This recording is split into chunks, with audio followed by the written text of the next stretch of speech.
오늘도 하나님의 은혜, 주 예수 그리스도의 사랑이 여러분과 함께하기를 소망합니다. 아멘.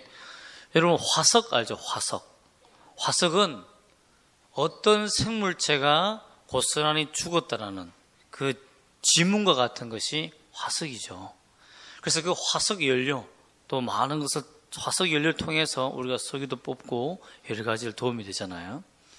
즉 그 생명체가, 공룡 같은 생명체가 존재했다라는 것을 분명히 지문처럼 새겨주는 것이 화석이라면, 우리 예수 그리스도를 믿는 사람들의 영적인 지문, 화석은 뭘까요? 바로 그것은 예수의 심장, 예수의 마음이 우리가 느껴지는 것입니다. 그것이 영적 화석이에요. 오늘 말씀을 통해서 예수님의 마음이 여러분에게 각인되는, 여러분의 심령에 각인되는, 그래서 예수님의 마음을 느낄 수 있는 귀한 말씀의 시간 되기를 다시 한번 주의 이름으로 부탁드립니다. 아멘. 오늘 말씀을 보면 하나님이 아브라함에게 정말 잔혹한 명령을 내리십니다. 그게 뭐냐면, 아브라함아, 너가 사랑하는 독자 이삭을 나에게 바쳐라. 즉 번제로 죽여서 내게 드려라 라는 명령이었어요. 여러분, 왜 하나님께서 아브라함에게 독자 이삭을 바치라고 했을까요? 무엇을 그에게 알려주려고, 또 어떻게 아브라함은 그 독자 이삭을 바칠 수가 있었을까요? 사실 하나님께서 나타나셔서 이렇게 자식을 바치라 하는 이 신은 몰렉신, 그 이방신 중에서 가장 잔혹한 신에 해당됩니다. 그런데 내가 믿는 하나님이 그런 하나님이다. 얼마나 그 마음에 불안했겠어요. 아브라함이 자식을 얻게 된 나이가, 하나님을 만나게 된 나이는 75세요. 아브라함이 자식을 낳게 된 나이는 100세입니다. 100세 때에 무슨 소망이 있겠습니까? 잘 죽는 소망밖에 없겠죠. 내가 잘 죽어야지. 요즘 어른들 보면 치매에 걸리지 않고 잘 죽는 것이 소망이에요. 자식들을 다 기억하고 편안하게 죽는 것이 소망이에요. 100세의 아브라함의 소망은 이 이삭으로 하여금 독립되고 정말 족장이 되어서 잘 크는 것까지도 바라지 않아요. 자신이 잘 사랑하여서 잘 죽는 것, 이 자식을 기억하는 것이 그의 소망일지 모릅니다. 하나님께서 이렇게 자기의 마지막 100세 때, 100세라는 100년이라는 시간에 걸려서 얻은 자식, 얼마나 소중하겠어요. 얼마나 소중하겠어요. 요즘 결혼해서 아이를 못 낳는 부모들이 정말 시험관 아기를 통해서 아이를 시도할 만큼, 한 번 시도하는데 1,000만 원이 드는데, 그래서 3-4차례나 시도하여서 아이를 얻고자 하는 그 마음. 여러분, 시험관 아기에서 태어나지 않았다. 정말 돈 번 겁니다. 그런데 그렇게 해서 아이를 가지고자 하는 마음이 갈망스러운데, 그렇게 얻은 아이를 하나님께 내가 칼로 베어서 아이를 죽여서 드려야 된다. 여러분, 그런 잔혹한 신이 어디 있겠어요? 처음부터 그러면 하나님이 미리 얘기를 해주든지, 이 태어난 아이는 내가 죽일 아이다 라고 말을 미리 해두든지, 그죠? 제물로 미리 바쳐라고 하면 준비라도 할 거 아니에요. 아이에게 정을 주지 않고 정을 떼어버리고 정말 하나님께 바칠 마음으로, 언젠간 이 아이가 죽을 아이니까 내가 너무 사랑하지 말자라는 이런 마음의 각오라도 해야 될 거 아니에요. 그런데 이 아이가 커서 어린이 되고 청소년이 될 때까지, 나이가 충분히 클 때까지 정말 10여 년 동안 이 아이에게 아브라함이 할 수 있는 모든 사랑을 다 쏟아부었다는 거예요. 이삭을 너무 사랑하여서 이제는 이삭과 나를 떼어버리면 안 될 만큼, 하나가 될 만큼 자식처럼, 자식이죠. 정말 너무 사랑했다는 거죠. 여러분, 가장 아픈 게 뭡니까? 자식을 제물로 바쳐서 죽이는 것 아니에요. 만약에 정말 말썽꾸러기고 정말 부모의 말씀을 어기고 매일 사고나 치고 매일 동네 가면서 지나가는 동물이나 죽이고 사람을 괴롭히는 그런 사람이라면 마땅히 자식을 바쳐서 죽이는 것을 안타까워하지 않겠죠. 그리고 적이라면 분듯이 죽여서 바칠 수 있을 거예요. 그러나 사랑하기 때문에 못하는 거예요. 사랑하기 때문에 할 수 없는, 자식이라고 못하는 게 아니라 내가 사랑하기 때문에 그 자식을 하나님께 바칠 수 없는 상황이라는 거죠. 또 하나 뭡니까? 아이가 어린아이 때 바치라고 하면 아이가 반항하지도 않아요. 그렇지 않습니까? 그런데 오늘 보면 이삭을 아브라함이 결박합니다. 여러분, 청소년이, 지금 현민이도요, 제가 막 간지럽히려고 하고 아니면 화장실에 가서 이빨 닦이려고 데려가잖아요. 저는 현민이뿐만 아니라 현성이도 끌고 못 가요. 얼마나 몸부림치고 막 이러는지 이길 수가 없어요. 특히 현민이는요, 제가 이제 못 이겨요. 제압은 할 수 있지만 일은 못해요. 팔은 2개 잡았지만 이빨은 못 닦여요. 왜? 이 2팔로 누르고 있으니까. 일어나라고 아무리 끼워도 안 일어나. 이제는 그 황소만한 아이를 끌고 다닐 수가 없기 때문에 그냥 어쩔 수 없이 매를 들거나 엄청나게 간지러서 깨우지, 이렇게 세워서 어린애처럼 이빨 닦이고 세수하고 못해요. 내 팔이 부러질 지경이기 때문에. 그렇습니다. 이삭이 컸기 때문에 가만히 있는 아이도 다루기 힘든데 멀쩡하게 힘센 청소년을 어떻게 그 번지단 위에 눕히고 결박하겠어요. 110 몇 세 된 할아버지가 생각해 보세요. 여러분을 포성줄로 묶는 데가 해보세요. 손을 떨면서 하면서 아이고 이렇게 묶을 거예요. 그럼 매듭에 손에 힘만 딱 줘도요, 쉽게 풀릴 정도의 매듭입니다. 이삭이 충분히 도망갈 수 있어요. 그렇기 때문에 아브라함이 하나님의 명령을 그대로 순종한다 할지라도 그 이삭을 잡을 수 있겠냐고요. 재단에 바칠 수가 없다는 것입니다. 또한 이 말을 누구한테 합니까? 사라한테 해야 돼요? 사라한테 할 수 있어요? 자기 사랑하는 아내한테 얘기할 수 있어요? 만약에 하나님이 나타내서 내가, 하나님이 그런데 우리 사랑하는 독자 이삭을 죽여서 하나님께 번제로 드리라고 한다, 이러면 사라가 뭐라고 하겠어요? 이제 드디어 당신이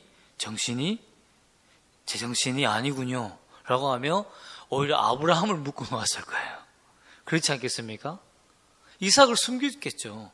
너희 아버지가 드디어 실성했다, 빨리 도망가라 라고 했을 겁니다. 그 밑에 있는 부하들도 가만히 있었겠습니까? 이상하다라고 했을 거예요. 그렇기 때문에 이 작전은, 이 순종은 혼자 해야 되는 거예요. 그 얼마나 힘들었겠어요. 자기가 사랑하는 자식을 110 몇 살이 되어서 죽이려고 했으니까. 여러분, 또한 표정을 감출 수가 없죠. 여러분, 사랑하면 표정을 감출 수 있습니까? 표정을 감출 수 없습니까? 감출 수가 없어요. 여러분, 화난 거 표정 감출 수 있어요? 없어요? 못 감추죠. 눈꼬리가 벌써 올라가고 막 입술, 코에서 코평수가 커지면서 연기가 슉슉 막 나오는데, 그죠? 그리고 말을 걸면 됐어요 하고 벌써 차가운 얼음장과 같은 차가운 바람이 입에서 쏙 나오는데, 그 조금만 말하면 정말 입에서 칼이 나와서 내 비수를 찌르는 그런 말이 있는데, 화났지 이러면 화 안 났어 라고 할 만큼 표시가 나는 것이 우리입니다. 사랑하기 때문에 그래요. 상처받았기 때문에 그래요. 그런데 오늘 더 고통스러운 아픈 말을 이삭이 합니다. 이삭이 7절 말씀 보면 이런 말을 합니다. 아버지, 내 아버지여 하니 그가 이르되 내 아들아, 내가 여기 있다. 이삭이 이르되 불과 나무는 있는데요, 아버지, 번제할 어린 양은 어디 있나요? 라고 물었어요. 죽여야 할 양, 원래 하나님께 예배드릴 때는 양을 죽여서 예배를 드리는데, 아버지 오늘은 양이 없네요? 불과 나무는 있는데요? 이런 질문을 하고 3일 길을 갑니다. 아브라함이 그 표정을 속일 수 있었겠어요?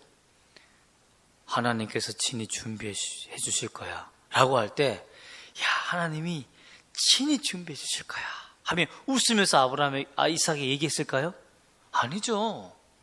자기가 이삭을 죽여야 한다는 그 공포, 그 아픔, 그 사랑의 아픔 때문에 하나님께서 친히 준비해 주실 거야 하며 눈물을 흘렸을지도 몰라요. 그 표정을 이삭이 눈치채지 못할까요? 제가 우리 자식 현민이가 말 안 들 때 매를 드는 표시만 해도 눈치 못 챌까요? 금방 알아요. 우리 현성이는 금방 알아요. 매를 꺼내는 소리만 들어도 불이 나게 도망가 버려요. 번개같이 싹 도망가 버려요. 잠 안 자 이러면 벌써 자고 있어요. 매 소리가 들리면.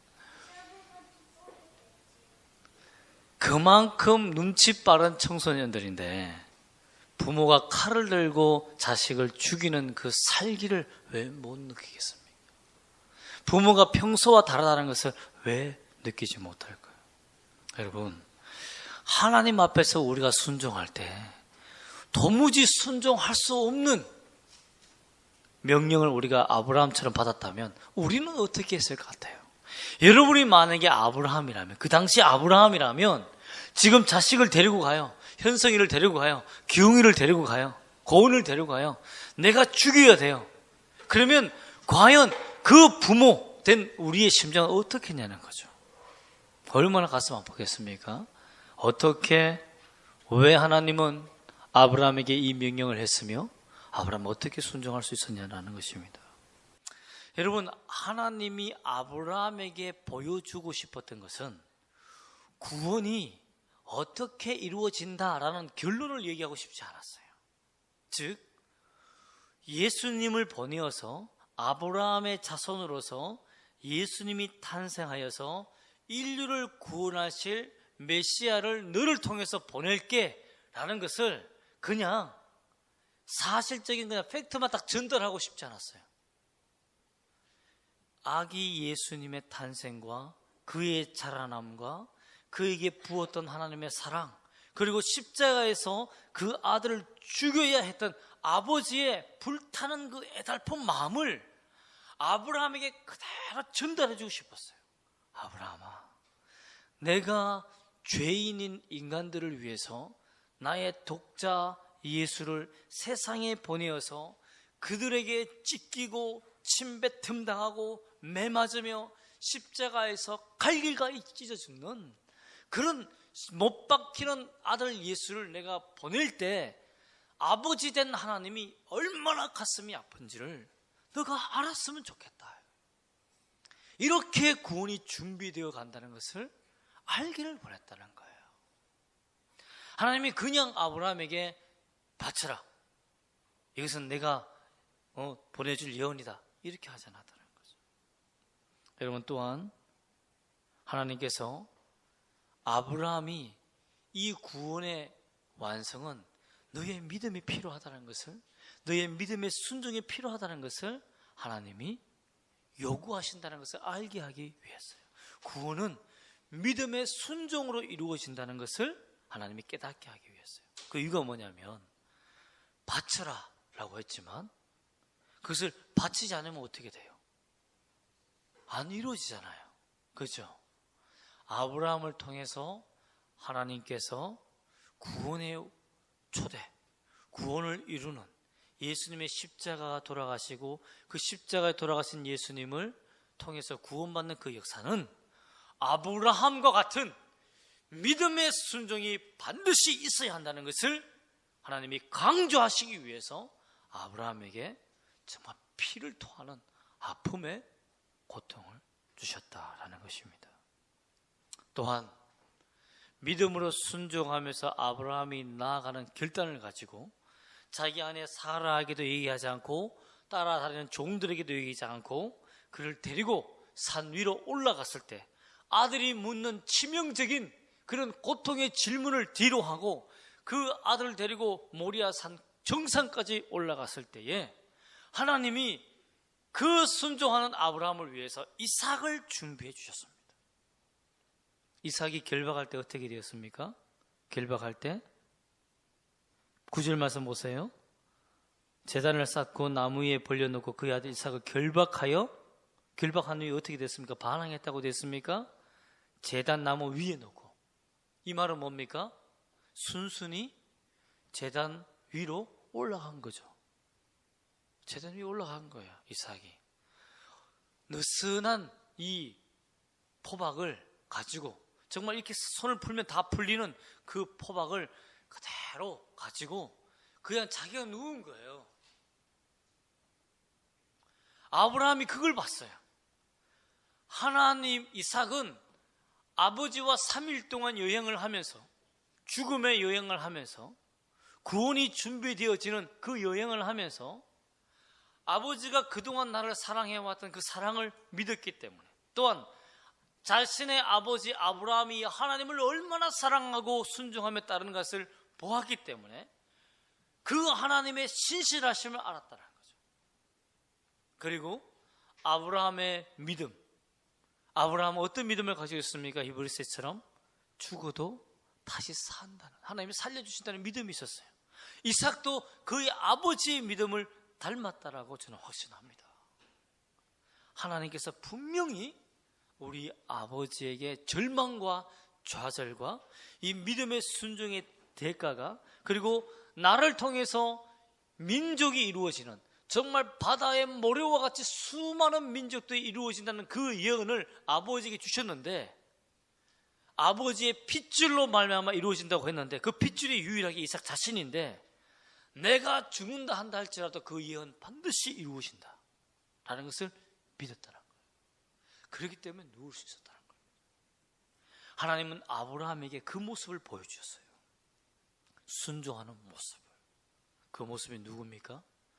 예수 그리스도가 앞으로 하나님의 그 십자가의 명령을 어떻게 순종할지를 보여주신 겁니다.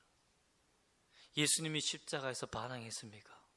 난 내려갈래, 나 돌아갈래 하면 내려왔습니까? 아니에요. 모욕과 조롱 속에서도 예수님이, 제가 여러 번 설교했지만 그 못이 예수님을 붙들고 있지 못합니다.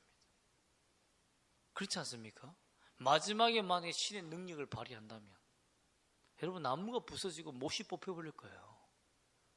그 아픔을 이기지 못해서 뽑아버린다면 예수님이 나무를 붙들고 계신 거예요.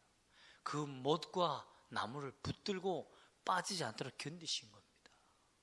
우리는 못이 예수님을 닦지 못하도록 했다고 하지만 아니에요.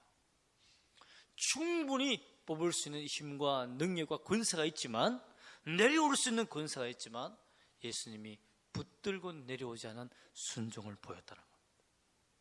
그래서 이삭이 예수 그리스도의 모형이 될 수 있는 겁니다. 그러나 여러분, 이 모형은 두 가지가 숨겨져 있어요. 이삭이 예수 그리스도의 나타내는 모형, 예수님의 언약을 드러내기도 하지만 또 하나 더 있습니다. 그것은 뭐냐면 바로 숫양입니다. 내리치려고 할 때 하나님이 어떻게 했습니까? 내리치려고 할 때 쳤어요? 아닙니다. 내리치려고 할 때 아브라함아 아브라함아 한 거예요. 아브라함은 믿음을 가지고 진짜 자식을 죽일 때 한 번에 쳐서 죽이려고 한 거예요. 제가 만약에 아버지라고 해도요, 제가 이 말씀을 묵상하면서 이런 생각을 들었어요. 내가 만약에 사랑하는 아들을 죽이려고 한다, 그러면 여러분 정말 잔혹하지만 톱으로 슬근슬근 천천히 죽어라 죽어라 이렇게 하겠어요? 아니에요. 그런 잔혹한 아버지 없어요. 이 아이의 죽음의 고통을 한 번에 들어주기 위해서 한 번에 내리쳤어요. 온 힘을 다해서. 100살이 넘은 할아버지가 어떻게 칼을 들고 여러분 한 번에 죽이겠습니까? 근데 온 힘을 다해. 내가 이걸 내리치다가 내 손이 베이고 다친다 한다 할지라도 자식이 죽음의 고통을 느끼지 못하도록 한 번에 온 힘을 다해서 가장 빠른 힘으로 내리쳤을 거예요. 근데 그 찰나에 하나님이 그 마음을 아시고 아브라함아 아브라함아 부르신 거예요. 잘못하면 어떻게 돼요? 할아버지니까 못 멈추잖아요. 그렇죠? 그래, 하나님이 얼마나 다급한지 모릅니다. 그러면서 하나님이 뭐라고 말합니까? 아브라함아 아브라함아, 내가 여기 있나이다라고 아브라함이 칼을 멈추자 이제 너가 나를 경외하는 줄 이제 알았다 라고 하며 그의 믿음과 순종을 경배하면서 몰렉 신과 같은 그런 잔혹한 신이 아니고 너의 믿음을 테스트한, 너의 사랑을 시험한 하나님이심을 보여주십니다. 그리고 그 생명을 살려주신 다음에 13절 말씀 보면 뭐가 하나 나타납니다. 그렇죠. 숫 양이 수풀에 뿔이 걸려서 있었어요. 미리 하나님이 어떻게 해요? 걸어 놓았다는 거예요. 준비해 두셨다는 거죠. 하나님께서 이삭을 죽이려고 했다면 숫양이 놀다가 뿔에 걸려서 걸려서 있도록 했겠습니까? 아니죠. 여러분, 놀라운 건 뭐냐면 수풀에 걸린 숫양은 살려달라고 바둥바둥 그러겠습니까? 소리 막 지르면서 자기 살려달라고 어메 하고 하지 않겠어요? 근데 놀라운 건 뭡니까? 이삭을 결박하고 제단을 쌓고 내리칠 때까지 숫양이 울었어요? 안 울었어요? 안 울었어요. 하나님이 그 숫양까지도 진정시켜 놓은 거예요. 왜? 아브라함의 순종으로 통해서 하나님의 구원의 언약을 이룰 때까지 하나님이 준비시켜 놓은 거죠. 조용히 하고 가만히 있어. 여러분, 아브라함, 이삭을 죽이려고 했다면 이런 준비 과정이 필요 없겠죠. 하나님이 죽이려고 하는 것이 아니라 살리시고자 하는 그 은혜 때문에. 그리고 이삭을 살리시고 죽어야 할 죄인이 죽지 않고 살고 대신 죽는 숫양, 바로 그것이 예수 그리스도라는 겁니다. 숫양이 바로 두 번째 모형인 예수 그리스도의 모형이라는 거예요. 우리가 십자가에서 달려 죽었어야 했고, 또한 영원히 예수님의 심판대에서 우리가 지옥에서 영원히 죽어야 했던, 우리는 죽었잖아요. 죄로 말미암아 죽었잖아요.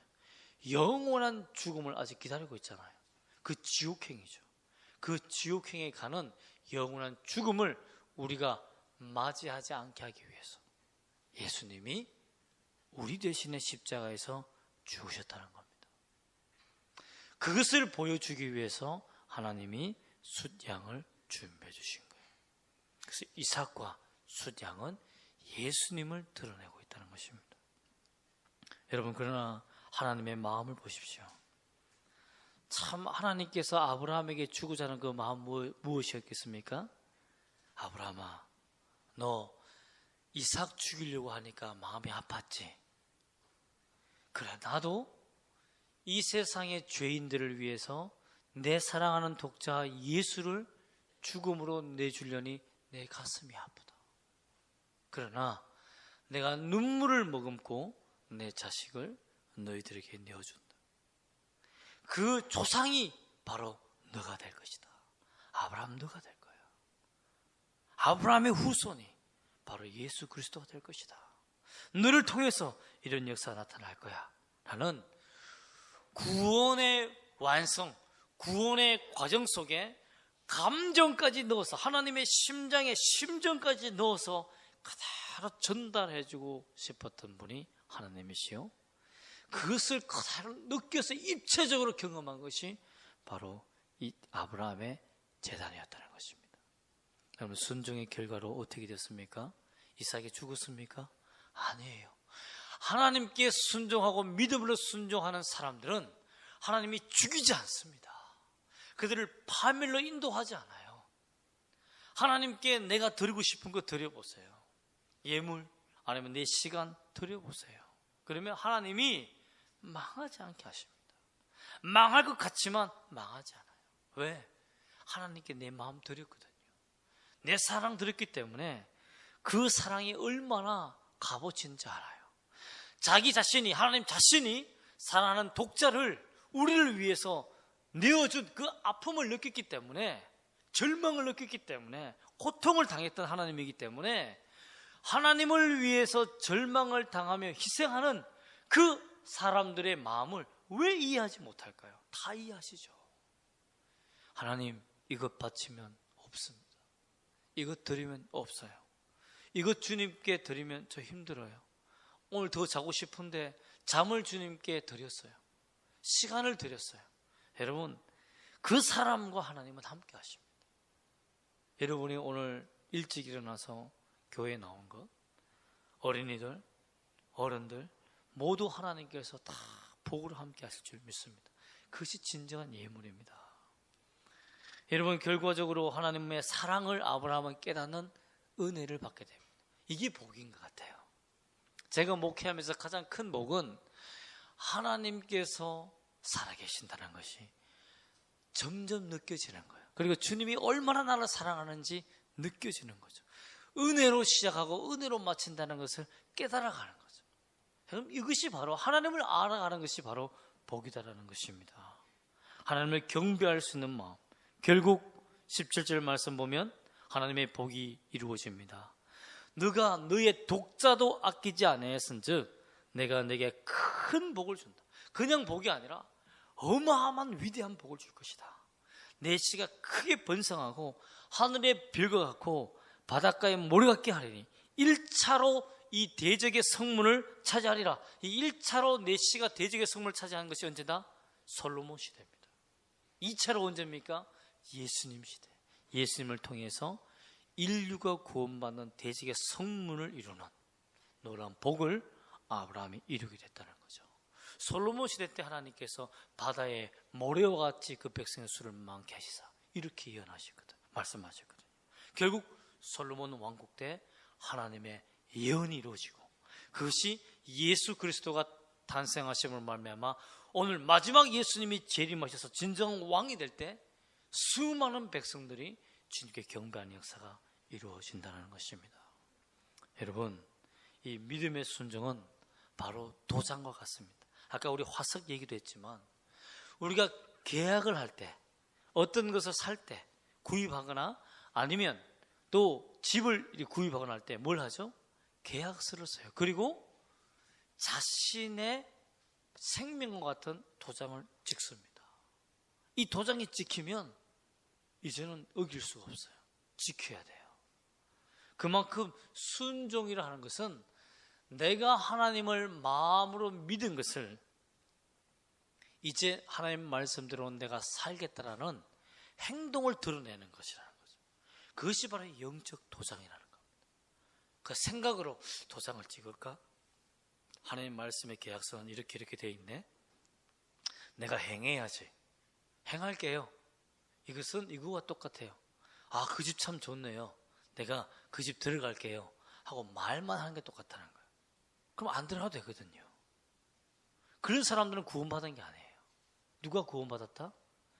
그 집에 들어가겠다고 도장을 찍는 사람이라는 거죠. 즉 하나님의 말씀이 이렇게 살아야 된다라고 말씀했다면 아브라함처럼 어떻게 해야 된다고요? 자식을 데리고 나가야 된다는 거죠. 그게 도장을 찍는 겁니다. 순종이 그만큼 강력한 결단을 요구한다라는 것입니다. 여러분, 그러나 사탄은 어떻게 우리에게 공격합니까? 하나님께 이건 순종할 수 없잖아. 이거 순종하면 너 완전히 망하는 거잖아. 너 이거 순종하면 너 손해가 많잖아. 이거 순종하면 너 상처받잖아. 하지마 라고 하는 거죠. 여러분, 하나님을 위해서 상처받을 준비를 하세요. 하나님을 위해서 내가 손해볼 각오를 하세요. 하나님을 위해서 내 거 드릴 각오를 하세요. 그러면 하나님이 그 파인 상처에, 그 웅덩이에 주님의 눈물과 주님의 사랑으로 채워줄 줄 믿습니다. 아멘. 순종하십시오. 어떻게? 10절 말씀처럼 아브라함이 순종한 10절 말씀의 행동을 보십시오. 어떻게 순종합니까? 읽어볼까요? 손을 어떻게 했다? 내밀어 뭘 잡습니까? 칼을 잡았다. 그렇습니다. 마음으로만 믿은 것이 아니라, 마음으로 믿어 의에 이른 것이 아니라 내가 행함으로 말미암아 구원에 이르는 바로 아브라함의 순종, 손을 내밀어 칼을 잡는 믿음의 순종을 여러분 하시길 바랍니다.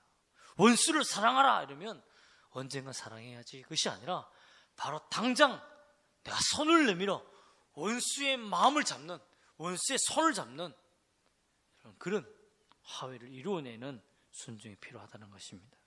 또한 12절 말씀 볼까요? 어떻게 했을까요? 하나님이 뭐라고 말합니까? 내 독자까지도 내게 뭐 하지 않았다고요? 아끼지 아니하였은즉. 아끼지 아니하였다는 말을 두 번씩이나 합니다. 16절에도 말하면 아끼지 아니하였다. 하나님이 감동받았다는 거예요. 여러분, 우리가 아끼지 말아야 됩니다. 하나님을 위해서 아끼면 안 돼요. 부모님이 돈을 주셨는데, 어린이들 그러잖아요. 주셨는데 10,000원 주셨네? 너무 많다. 좀 줄여야지. 우리 어른들도 마찬가지입니다. 하나님께 내가 그렇게 은신하기로 서원하고 결정했으면 그대로 하는 게 맞아요. 자꾸 아나니아와 삽비라의 마음에 들면 안 돼요. 너무 많은데 좀 줄일까?